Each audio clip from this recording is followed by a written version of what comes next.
Hi, everybody, and welcome to Campfire Stories. I'm here with Douwe Bergsma. Douwe, can you introduce yourself? Hi, everybody. Thanks for having me. I'm the Chief Marketing Officer at Piedmont, which is a healthcare system here in the state of Georgia. Before that, I was with Georgia Pacific as the Chief Marketing Officer for 9 years. And before that, I was at Procter & Gamble for 19 years. And that's where Jim and I met. It's great to see you. It's been a little while. 4 years at Piedmont feels to me like it went by like in a thumb stamp. It did. It did. Yeah. On one hand, I can't remember what I did before Piedmont. On the other hand, I can't believe it's 4 years today. So it's, but it's been the four most intense and the four most fulfilling years in my career. And I would never think that as far into my career that it would be the most intense, the most fulfilling, but it happened to be the case. Well, talk about crazy timing. You started there just like a few months before COVID hit. 4 weeks. 4 weeks. So that must have... 4 weeks. I started on February 1. March 7 was our first COVID patient, and the whole world changed. Wow. And at that moment, were you like, wow, I made the right decision? Or were you like, oh, no? No, I at the time, I said a lot to colleagues, because I got that question a lot, is the world is on fire. Why not work for the fire department? Yeah. And that's how I felt for the last 3 years, at least 3 years. It's much more under control today. But the first few years, I like the world's on fire. And, I manage marketing communication for the fire departments. Yeah. Piedmont has a ton of history. So it's been around the longest running healthcare provider in Georgia. Is that right? Yes. Yeah. So I'm curious how you view heritage in terms of differentiating your brand story, how important that is. Piedmont, the name giver of our system, Piedmont Hospital, is, I think, 117 years old. Based in Atlanta, very rich story. 2 doctors started the Piedmont Sanatorium, and there's a very rich story there. But that hospital, which is the start of our system, is one hospital out of the 23. And the majority of those 23 were acquired. So you go to Augusta, there's a hospital that's over 200 years old. That is actually the oldest operating hospital in the system, but only, I think, 2 years part of Piedmont. Before that, they were, the University Health System. So their story and their DNA and their framework is different, especially for the people of Augusta. And I have the exact same thing in Columbus. It's 185 years old. It's the second oldest working hospital in Georgia. Very different story for the city of Columbus. It used to be, Columbus Medical Center. And I can go Athens, I can go on. And literally, as you dig deeper and you tell the story of Piedmont, and I went down this path, you kind of embrace and engage the Atlanta-based people, but at the same time, you're alienating the others who says that is not our history, that is not our story. Because we here in you fill in the name, we have even a longer history, a richer history, and the Piedmont story is not our story. So for us, it's kind of how do you find the commonalities in all these stories? And how do you then create a story for Piedmont as a whole that look at those commonalities without trying to tell Piedmont proper, because it's not true for many of the other regions and hospitals. And so I find myself trying to balance that and says, let's move forward and create a new story based on what binds us. The thing that binds us the most is the culture. And we embrace that actually in our current talent campaign that we launched not too long ago. And it's literally about you come for the job, you stay for the people. And that resonated no matter where we went. Yes, I joined because I needed a job, or, this is the field I was in, or this is where I started my practice. But as I'm working here, I really work here because of the people I work with and the love and the camaraderie I feel. There's some great points in there. That the idea that jumped out at me is that culture is really the story a group of people tells about who they are. Yes, that's what collectively we've been focused on the cultural commonalities that we have across the system. And keep in mind, we have 44,000 employees across 23 different hospitals, which basically mean 23 different communities. Wow. And we try to be one brand, which is also a little bit different for people from many other healthcare systems where they sometimes let the local brands be the local brands and they have more of a holding company approach. So we try to combine. We want to be a system through acquisitions, but still have one brand and, one story. I'm curious, as you think about the task that you faced of activating story, like really using the story for brands, what are, some of the hardest things? What are the things that get in the way of activating story? Oh, well, you're probably better at answering than I am. But as you know, one is the first and foremost is believe in the importance of story. One of the things that you and David kind of taught me and stuck with me is, you have the metaphor of war, the metaphor of science, and the metaphor of storytelling. And I don't think there's a single company or brand that I ever worked with or for that doesn't believe in the metaphors of war and science. It's data driven. We need to have strategy. Storytelling is a whole different thing. And even at Procter & Gamble, where you could argue they believe in creativity and story, Procter had a tendency to solve the conflict rather than embrace it. And I think that was the value you guys brought to Old Spice and Pringles and some of our other brands at the time.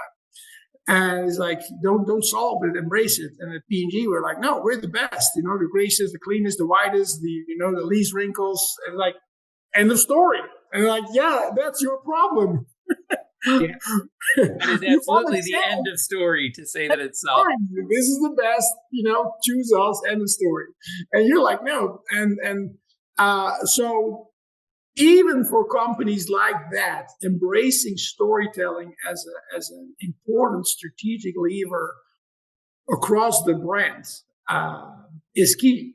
And for me, it kind of resonated even more when the era of social media arrived.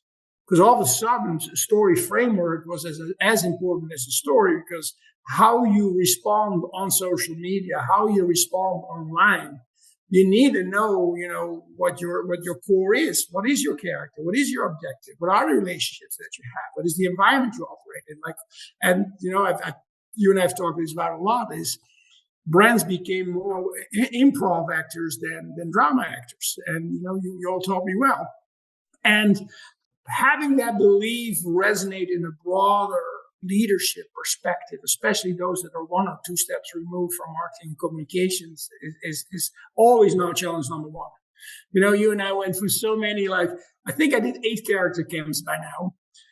And for every single one of them, I had to justify the time and money and effort to somebody higher up that, was in charge of the wallet. And I think for all 8 of them, that was probably the most difficult part.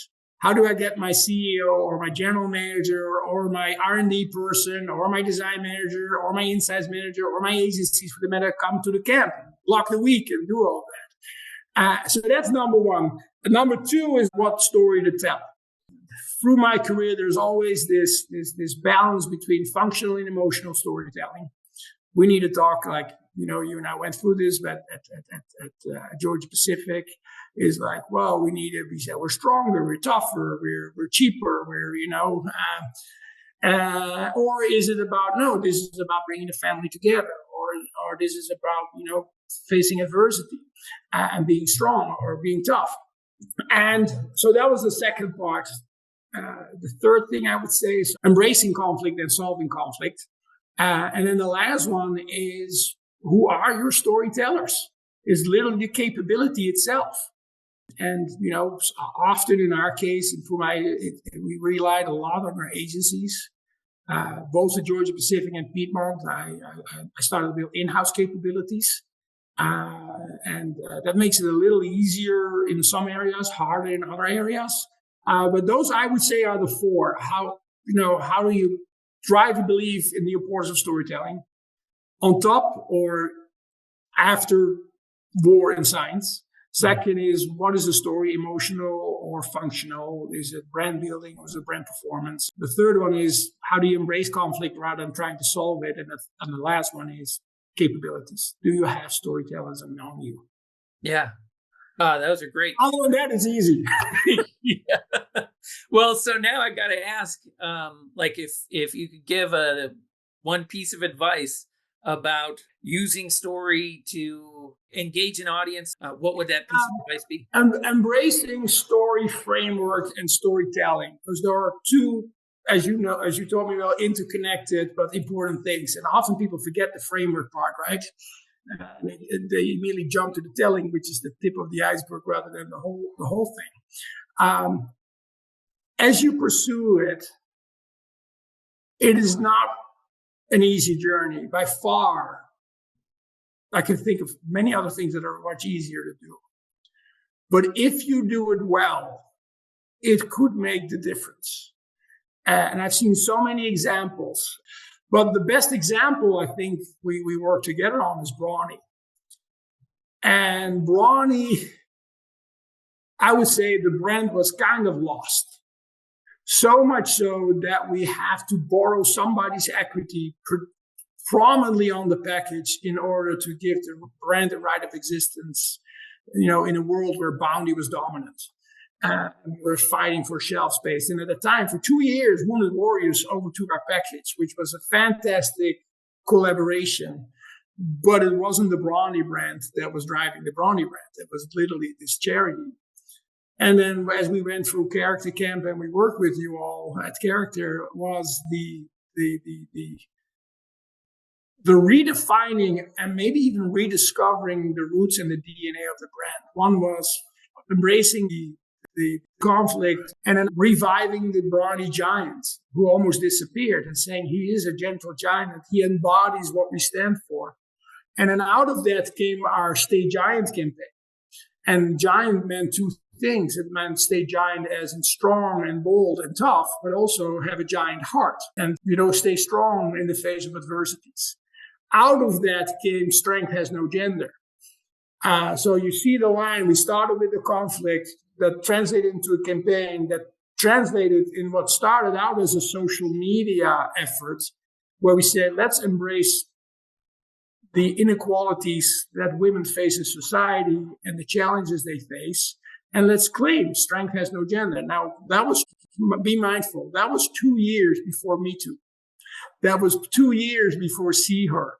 That was 2 years before any of that wave. And by the time that wave arrived, all of a sudden we rode that wave. But that whole thing put Brawny back on the map. So much so that, we got invited to the White House next to Dove, next to Always. We presented at a big See Her kickoff, I was at the White House, at the Obama administration. About 100 people were invited. And the main 3 cases that were presented on how to bring, at the time, women to the foreground and stand up, how to leverage brand communication and brand marketing to the benefit of progressing women in society and help to accurately portray women in marketing and media. The 3 cases that were presented there was the famous Dove case, the famous Always case, and the now famous Brawny case.